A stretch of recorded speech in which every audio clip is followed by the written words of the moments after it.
Order! Order! You are an incorrigible delinquent at times. Behave yourself, man!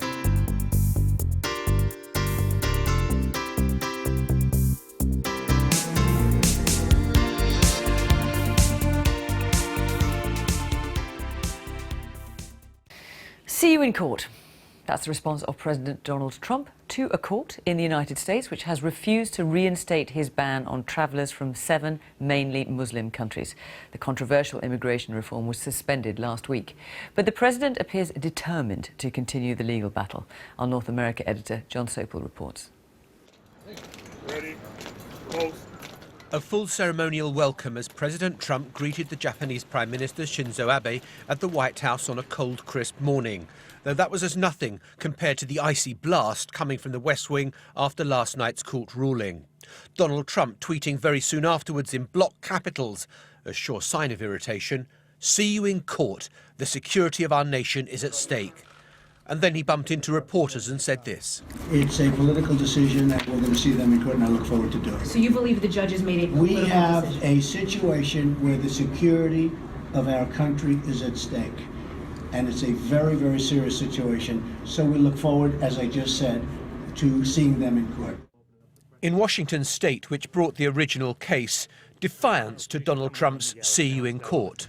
We have seen him in court twice, and we're 2 for 2.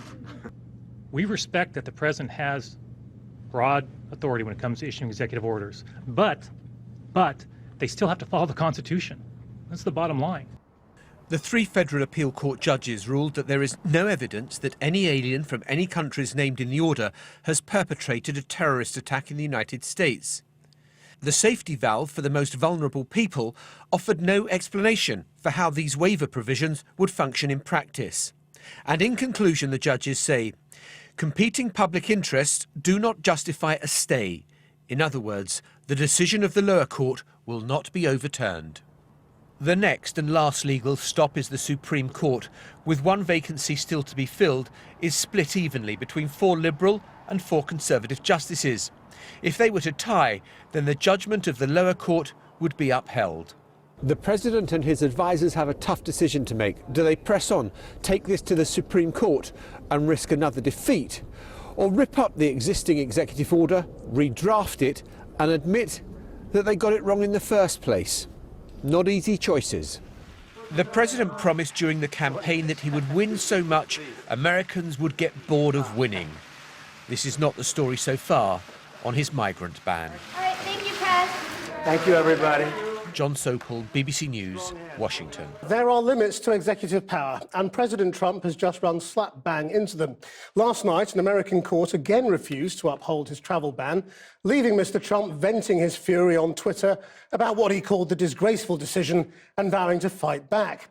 Today, the president is meeting with his golfing buddy, the Japanese Prime Minister Shinzo Abe. Over now to our Washington correspondent, Kylie Morris. Kylie.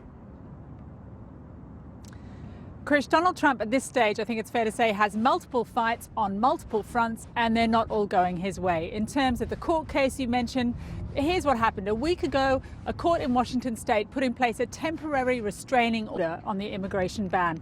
The government appealed to try to get that ban reinstated, and last night it lost. Now, that's a very shorthand way of describing things, but it's basically what happened. Now, alongside that, as you mentioned, the president has been tweeting, talking about the disgraceful courts and so-called judges, which is an absolute break with protocol that a president should be out there attacking the judiciary. Now, at a press conference he's just given alongside Shinzo Abe, he made a fresh commitment to force through the ban despite the court's decision, and more than that, hinted at mysterious new security measures.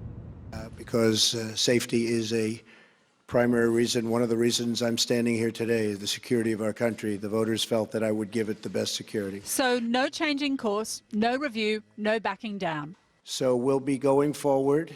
We'll be doing things to continue to make our country safe. It will happen rapidly, and we will not allow people into our country who are looking to do harm to our people. But for those who aren't convinced that America needs an immigration ban that blocks citizens from 7 Muslim-majority countries as well as refugees, the decision in the San Francisco court last night will come as a relief. The 3 Ninth Circuit judges, appointed under both Democratic and Republican presidents past, refused to reinstate Donald Trump's immigration ban. We respect that the president has broad authority when it comes to issuing executive orders, but they still have to follow the Constitution. That's the bottom line. Protection of the nation from foreign terrorist entry. The 3 judges didn't rule on the executive order itself, but ruled on the government's appeal against a temporary block on the ban put in place a week ago. They rejected the government's claims that the president has authority beyond the courts to make immigration policy because national security is at stake. Not so, they say. They can review it as much as they'd like. There is no precedent to support this claimed unreviewability, which runs contrary to the fundamental structure of our constitutional democracy. They also observed the government has presented no evidence that any alien from any of the countries named in the order has perpetrated an attack on the United States. The court concluded competing public interest arguments don't justify restoring the ban. I love you, America. I love you, America. Salam, salam. For those arriving in America's airports from the 7 targeted, mainly Muslim countries, there was an overwhelming sense of gratitude at the court's decision.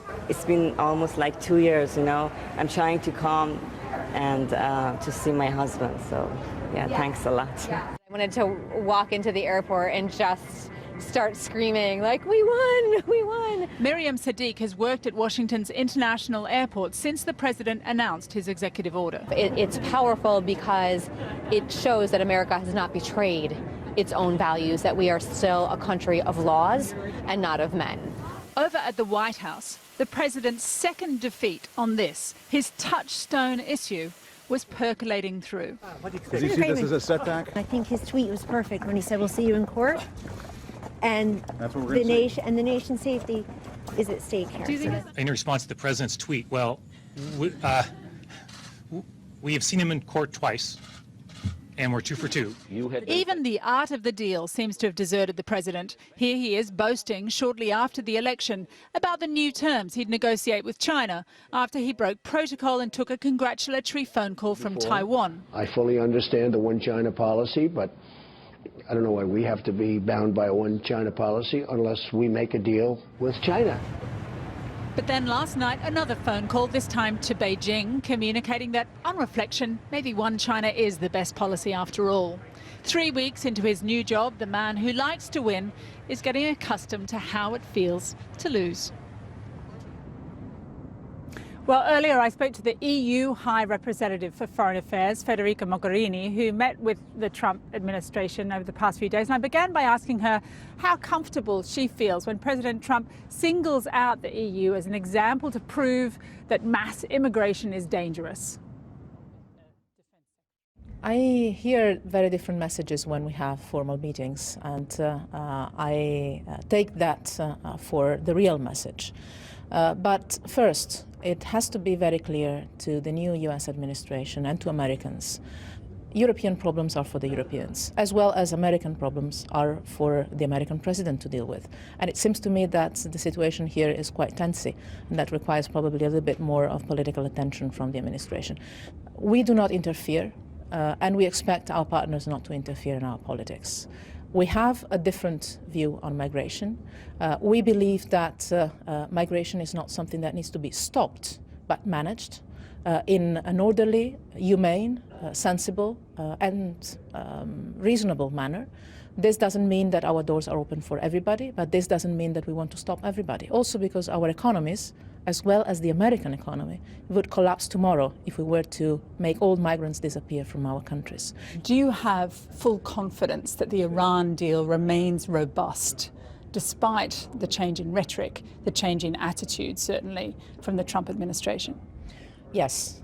First of all, because we see that 1 year after the deal is working. Second, because Europe and the European Union will make sure that the deal continues to be implemented. And this means will continue to be in place. How real is it, though, to expect that the deal can coexist with the kind of rhetoric that we've heard, for example, from Mike Flynn, putting Iran on notice, introducing new sanctions? Europe believes in engagement with Iran, with Iranians, and in working together in all the fields where we can. This will stay, and Europe will protect this new engagement that we opened with the Iranian deal. Once we have opened this historic page of solving a nuclear issue through negotiations and diplomacy, we will do all that we can to protect this. And the international community can count on Europe to make sure that the deal is preserved. You talked about the relationship now being a transactional and a pragmatic relationship. That is where we are, that's how things have shifted. What does that mean in reality? We are, I think, entering into an era where we might face some different approaches on some policies or some values even, and that Europeans will be clear on where we stand. Kylie Morris talking to the EU's Federica Mogherini. Well, I've been getting